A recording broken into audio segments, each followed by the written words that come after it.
Bonjour et bienvenue à l'émission Chrétien comme Christ. Aujourd'hui, nous continuerons notre étude sur la communion fraternelle et nous allons voir comment avoir ensemble une vision commune. Alors je me tourne vers Christine qui est là et Nathanaël, bonjour à chacun d'entre vous. Et nous allons continuer cette étude. Alors dis-nous ce que la Bible nous dit à ce sujet. Eh bien, Jésus, lorsqu'il a enseigné à ses disciples comment prier, dans Matthieu chapitre 6, verset 10, il a dit que ton règne vienne, que ta volonté soit faite sur la terre comme au ciel, que ton règne ou que ton royaume vienne.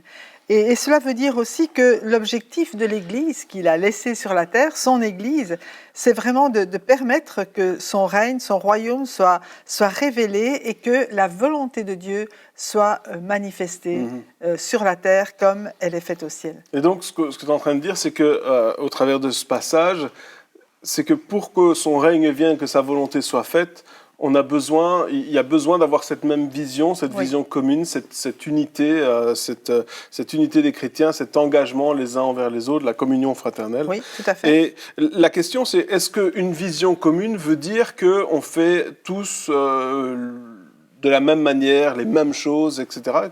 Comment ça fonctionne? Non, pas du tout. Au contraire, on est complémentaires les uns avec les autres et on a des attributions, des choses, des dons différents les uns des autres. Et si on les met en commun, on est beaucoup plus fort. Si on les met en commun, on va remporter de fortes victoires. Et justement, l'apôtre Paul disait dans Éphésiens chapitre 2, verset 10, que nous sommes son ouvrage. Il dit bien nous sommes son ouvrage. Il parle d'un ensemble ayant été créé en Jésus-Christ pour de bonnes œuvres que Dieu a préparées d'avance afin que nous les pratiquions. Donc chacun d'entre nous, on va faire quelque chose ensemble pour atteindre un même but. L'objectif, c'est d'atteindre le but que Dieu nous a donné. Et Christine a très bien dit que ton règne vienne. Il y a une complémentarité dans le travail. Et je me souviens d'un exemple d'un camion, plutôt 3 camions missionnaires qui étaient partis pour une destination particulière dans la brousse. Et voilà que le premier camion, il passe à travers le gué. Le deuxième camion, il reste bloqué au milieu du gué et le troisième camion, bien sûr, est obligé de s'arrêter. Le premier camion s'est arrêté, il n'a pas continué sa route. Et tous ceux qui étaient dans le camion, les médecins, les ingénieurs, les missionnaires et les aidants sont tous descendus dans le premier camion, dans le troisième camion et ils ont aidé ceux du deuxième camion à sortir leur camion de son embourbement. Et là, ça démontre que quand on va être dans la communion fraternelle, on fait le même travail ensemble et on va construire ensemble quelque chose pour le royaume de Dieu. Donc, quelque part, lorsqu'on parle de communion fraternelle, ici, on parle d'une communion fraternelle élargie, c'est-à-dire pas forcément des membres de la même communauté, de la même église, hein, des gens qui se connaissent, mais on parle d'une communion fraternelle ou d'une unité qui dépasse quelque part même les frontières, on élargit tout cela. Et ce que tu es en train de dire, c'est que si quelqu'un est plus loin et qu'il voit qu'un autre est arrêté, le but, c'est pas de dire « moi, je sais tout, moi, j'ai réussi, moi, j'ai passé l'épreuve, tant pis pour vous », c'est de dire « on va s'arrêter et on va aider ceux qui sont dans les difficultés ». Le but, c'est d'être ensemble aussi pour arriver vraiment remplir la vision que Dieu a pour son corps qui est l'Église. Il n'est pas question, on parlait des différents membres la fois passée, il n'est pas question que le pied parte tout seul et qu'il laisse le reste du corps sur place.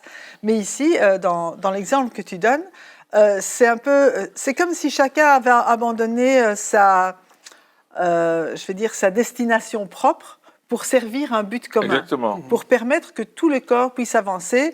Même les médecins s'y sont mis pour faire avancer le camion.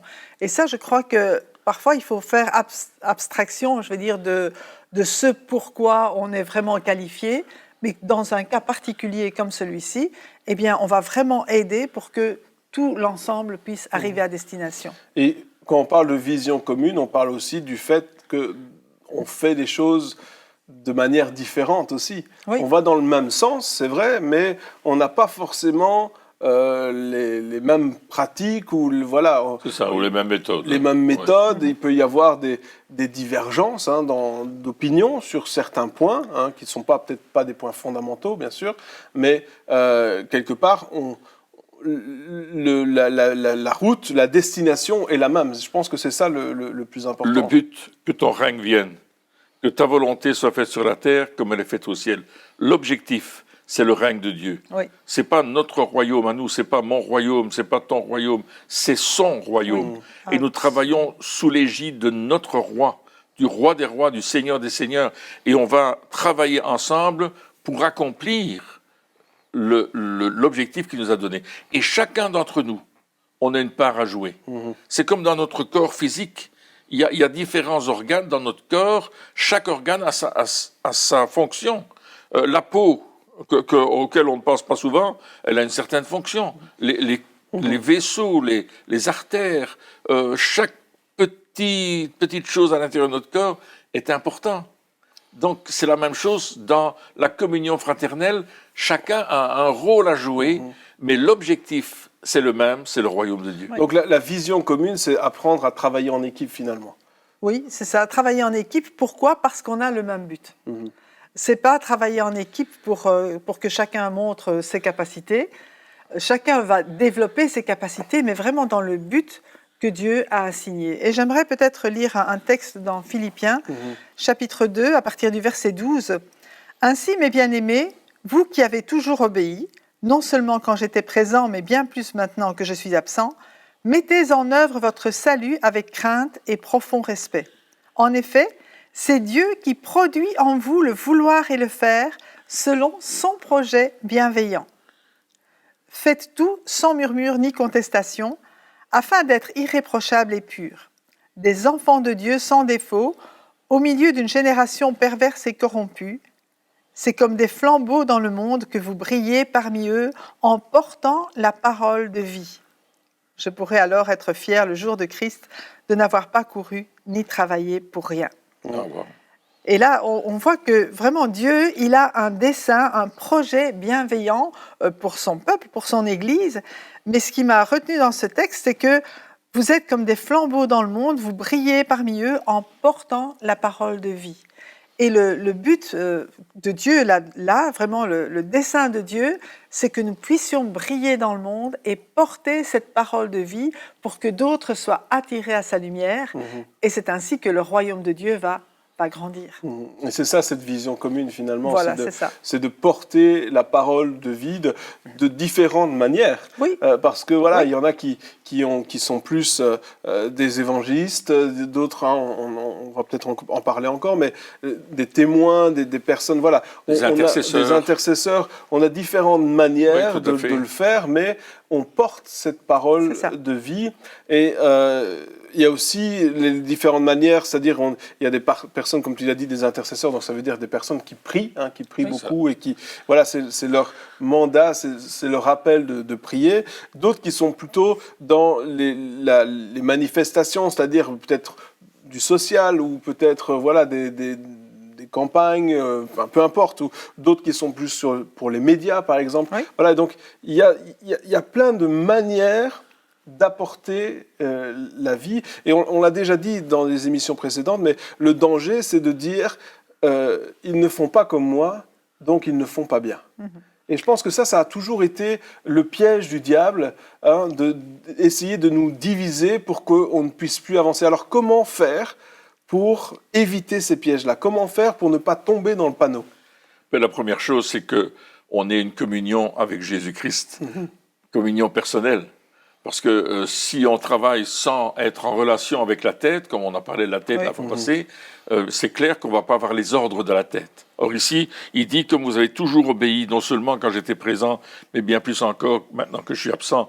Donc Paul est en train de dire, vous avez fait des bonnes choses. Il dit, vous avez obéi non pas à Paul, mais au Seigneur, qui nous demande de faire des choses. Donc chacun, pour notre part, on doit vraiment accomplir ce pourquoi on a été appelé à faire.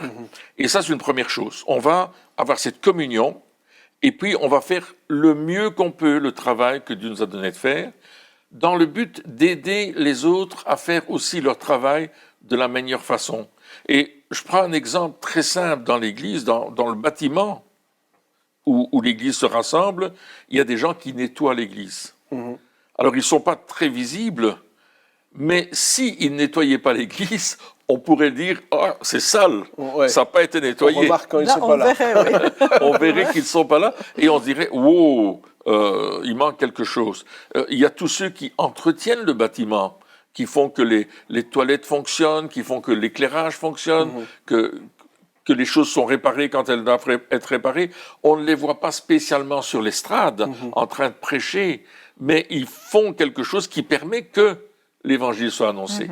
Et c'est ainsi dans beaucoup de domaines. Les gens qui avec leur voiture, vont chercher des personnes à la maison, les autres qui s'occupent d'apporter des colis alimentaires, etc. Donc, je veux dire, c'est pas seulement le prédicateur. Le prédicateur va nous indiquer comment faire les choses, mais c'est à nous, ensemble, comme une ruche, une ruche d'abeilles, où on va chacun faire notre boulot pour que le règne de Dieu soit là. Amen.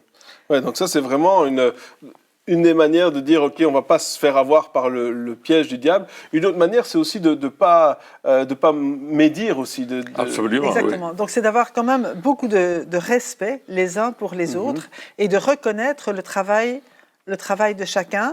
Et en même temps, de savoir que, je veux dire, la victoire, donc le but atteint, eh bien, c'est pour tout le monde. C'est tout le corps. On parlait la fois passée d'une équipe de foot, mais chaque personne, en faisant la plus petite chose, elle travaille pour le royaume de Dieu.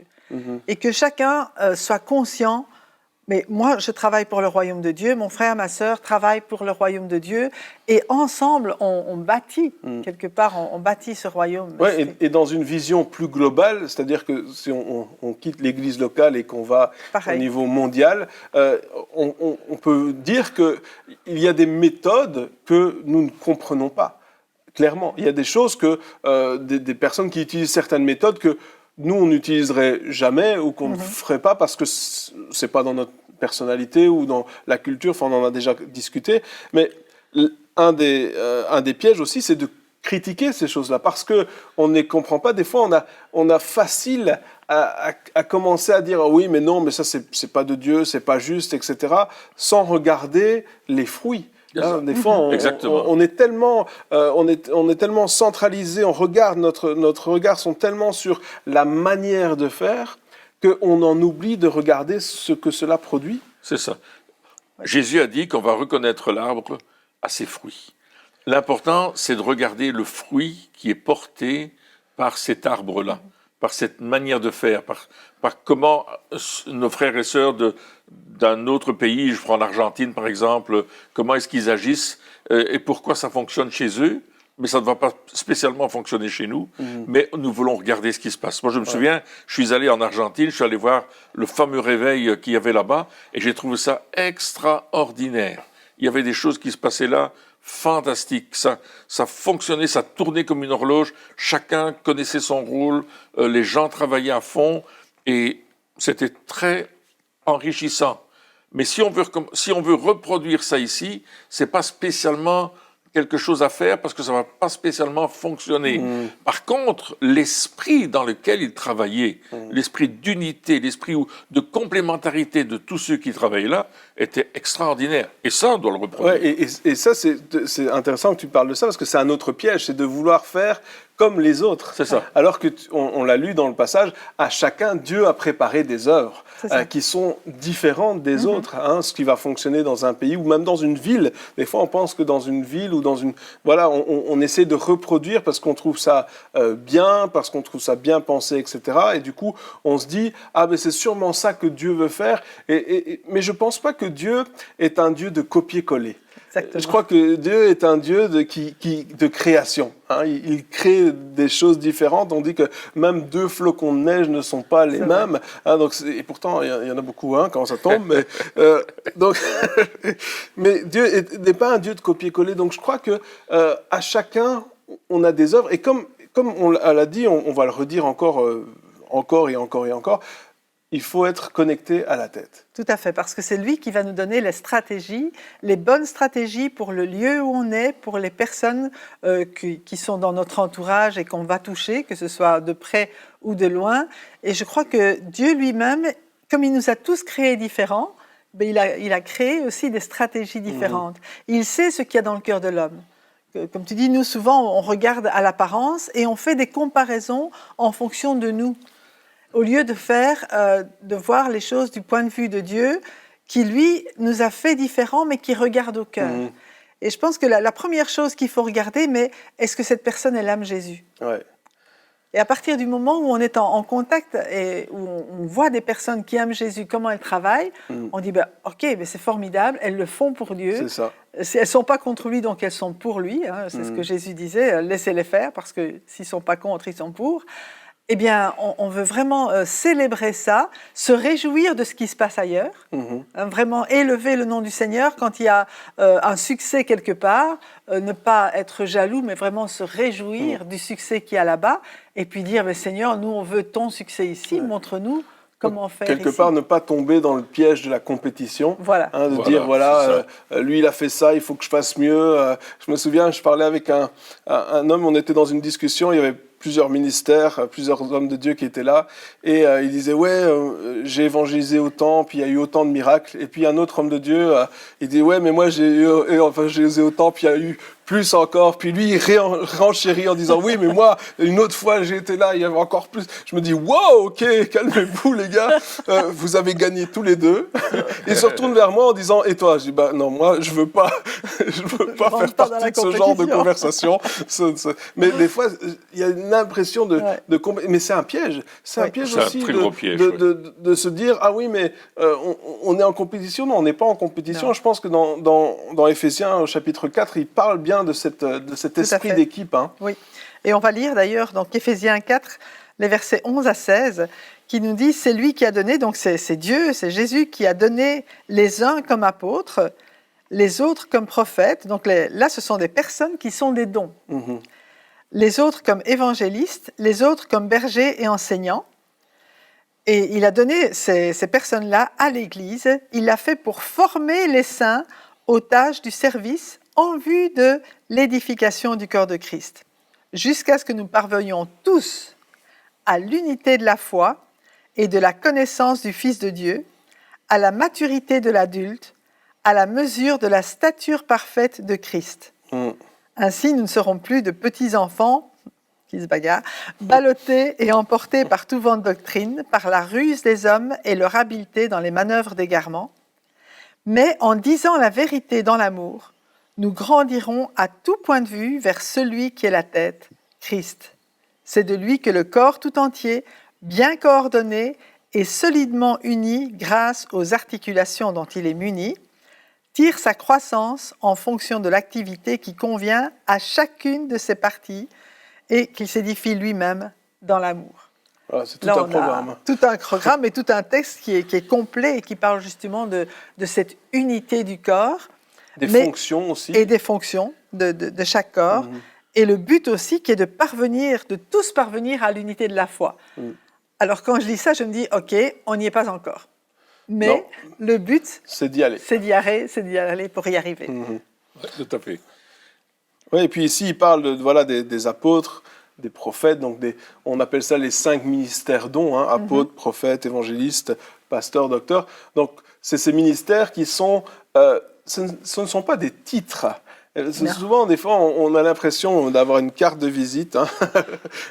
On nous donne des cartes de visite avec tous les titres. Mais comme tu l'as dit, c'est des dons qui ont été faits à l'Église et c'est des serviteurs. D'ailleurs, les apôtres se présentaient lorsqu'ils écrivaient leurs lettres serviteurs de Jésus-Christ, ou même Jacques, je pense qu'il se présente comme esclave, esclave de Jésus-Christ. Donc c'est pas le but, c'est pas d'avoir un titre, mais on est donné. Les ministères sont donnés à l'Église, mais pour former les autres. Oui. Donc, il y a une responsabilité aussi qui est là, afin que les autres exercent leur ministère. Donc, quelque part, dans ces 5 ministères dons, il y a un 6e qui en découle, c'est le ministère de chacun de pouvoir entrer dans son appel. Tout à fait. Et puis, le don, le ministère en tant que tel, c'est le don. C'est lui le don. L'apôtre, c'est le don. Le prophète, c'est le don. L'évangéliste, c'est le don. Et ce sont des personnes qui vont se reproduire, qui vont reproduire ce qu'ils sont dans d'autres, ils vont communiquer ce qu'ils ont reçu. Leur but, c'est de former les chrétiens de l'Église, les frères et sœurs, pour que, justement, eux aussi commencent à faire le ministère et le fassent bien, et le fassent merveilleusement bien. Mais le but, c'est de se multiplier. Le but, c'est que toute l'Église travaille, toute l'Église soit ensemble dans cette même vision. Et pour cela, Dieu a donné ce cadre des 5 ministères dons. C'est la force de frappe, les 5 ministères Ouais, dons. c'est vraiment pour édifier, pour former les autres. Alors, pas forcément pour que chacun devienne un des 5 ministères, c'est pas ça forcément C'est pas l'objectif, but, qui rentre dans mais l'appel qui que Dieu a rentre promis. dans les bonnes œuvres Ouais. que Dieu a préparées d'avance pour que C'est nous ça. les pratiquions. Donc, donc chacun, nous avons une tâche à faire, mais chacun n'est pas forcément est appelé à être un des 5 ministères dons. Hein. Donc il y a vraiment une complémentarité dans le corps de Christ pour avoir cette même vision Oui. quelque part. On pourrait comparer ça à une école. Il y a les enseignants dans l'école, il y a les professeurs, mais les élèves qu'ils vont former ne vont pas spécialement devenir enseignants. Ouais, professeur, Ils vont avoir chacun leur métier, mais ils ont besoin même des différents enseignants pour acquérir les capacités nécessaires pour exercer leur métier. Et probablement que parmi ces personnes, des élèves vont s'élever qui vont être beaucoup plus connus, etc., que les enseignants eux-mêmes, qui, eux, on se souvient peut-être de nos enseignants, mais ils n'ont pas des gros titres non plus. Oui, c'est ça. Donc, sans eux, encore une fois, on n'est pas là. Si on était là pour construire notre propre royaume et notre propre renommée, eh bien, forcément, on ne serait pas content de cette manière de travailler. Mais ici, on parle de construire le royaume de Christ. Oui. Et donc, le but, c'est certainement pas d'être connu ou reconnu. C'est pas que les gens nous adulent ou adulent les ministères. Et ça, c'est aussi un piège de se dire mais il faut absolument que je sois connu si je veux être efficace. Mais c'est faux. Oui. C'est faux. Je crois que Dieu nous appelle certains à travailler plus dans l'ombre que d'autres. Mais c'est pas important. Ce qui est important, c'est qu'est-ce qu'on pense de moi dans le royaume de Dieu. Qu'est-ce que Dieu pense de moi? Être connu de Dieu, être connu de Dieu, ça c'est important. Ça, important, être connu des hommes n'a aucune importance. Et même, des fois, c'est un piège parce que si on choisit cette voie-là, eh bien, on peut faire des choses que Dieu nous demande absolument pas de faire, mais tout simplement parce qu'on veut être reconnu. C'est ça. Et les 5 ministères dons, c'est le cadre qui va permettre de garder la vision. La vision de que ton règne vienne, que ta volonté soit faite sur la terre comme au ciel. Ces 5 ministères dons, leur objectif, c'est de conduire le peuple là où il doit aller, dans ce qu'il doit faire, pour que, au fur et à mesure que les mois, les années passent, le royaume de Dieu s'établisse de plus en plus, que le nombre d'âmes qui se convertissent soit de plus en plus grand, que ces nouvelles âmes puissent recevoir aussi un enseignement, puissent être fortifiées, formées, édifiés, on les amène plus loin avec Christ, on va les amener encore plus loin dans la foi, et eux-mêmes vont aussi se multiplier avec d'autres âmes. Parce que la multiplication, c'est quoi? C'est de faire que beaucoup d'hommes et de femmes, je pense, une des caractéristiques en tout cas, c'est que beaucoup d'hommes et de femmes croient en Jésus-Christ et suivent Jésus-Christ et rentrent dans cette vision commune de construire le royaume de Dieu, d'édifier le royaume de Dieu, que Dieu fasse venir son royaume. C'est lui qui le fait, mais il le fait à travers nous. C'est ça. Donc, avoir la vision commune, c'est de tous regarder à Jésus-Christ, quelque part, et d'aller dans cette même direction. Et un des autres pièges, parce que je pense que c'est important dans cette émission qu'on parle justement des pièges à éviter, c'est d'attirer les regards non plus sur Jésus, mais sur nous ou sur un des ministères. Ça, c'est un gros piège. Les performances. Voilà, les performances. Lorsque les regards sont sur un ministère, c'est-à-dire que le but, Jésus a dit, il faut attirer les hommes à moi, pas à toi. Donc, c'est quelque part, c'est de dire, si je vois que lorsque j'exerce l'appel que Dieu a mis sur ma vie, des personnes sont attirées plus vers moi que vers Jésus, eh bien, il faut que je me pose des questions. Oui. Qu'est-ce que je peux faire pour que ça change? Comment est-ce que je peux m'effacer? J'ai entendu, il n'y a pas très très longtemps, justement, un homme qui disait à Dieu, il disait, Seigneur, voilà, je veux te servir vraiment. Enfin, il servait Dieu depuis longtemps, mais c'est comme s'il avait cherché, ou peut-être sans chercher, peut-être, je ne sais pas, mais la gloire était venue jusqu'à lui au lieu de retourner à Dieu. Et puis il priait en disant, mais Seigneur, moi je veux plus ce genre de vie-là, je veux plus ça, je veux que les gens ils regardent à toi, etc. Et je me souviens que Dieu lui avait dit, alors ça faisait 20, 30 ans qu'il était dans le ministère, le Seigneur lui a dit, maintenant dans les 6 prochains mois, tu vas nulle part, tu n'acceptes aucune invitation, tu ne fais plus rien, tu pries. Et lui, il a dit, mais Seigneur, si je fais ça, plus de prédication, ça veut dire aussi financièrement plus de rentrée, parce qu'il vivait de ça. Et donc, c'était vraiment un gros défi pour lui, et aussi pour son orgueil, parce que, voilà, plus de reconnaissance aussi. Et je parlais avec lui, puis il m'a dit, mais dans ces 6 mois-là, il dit, j'ai eu plus d'argent sans demander que jamais auparavant. L'argent arrivait dans la boîte aux lettres de personnes que je ne connaissais pas ou que j'avais plus vues depuis 20 ans, sans qu'ils sachent ma situation. Donc ça, c'était déjà un des points. Et puis l'autre point, le plus important, c'est qu'il m'a dit, mais ma relation avec Jésus a augmenté, ma proximité avec Dieu, le ministère, mon ministère complet, mon service pour Dieu complet a changé du tout au tout.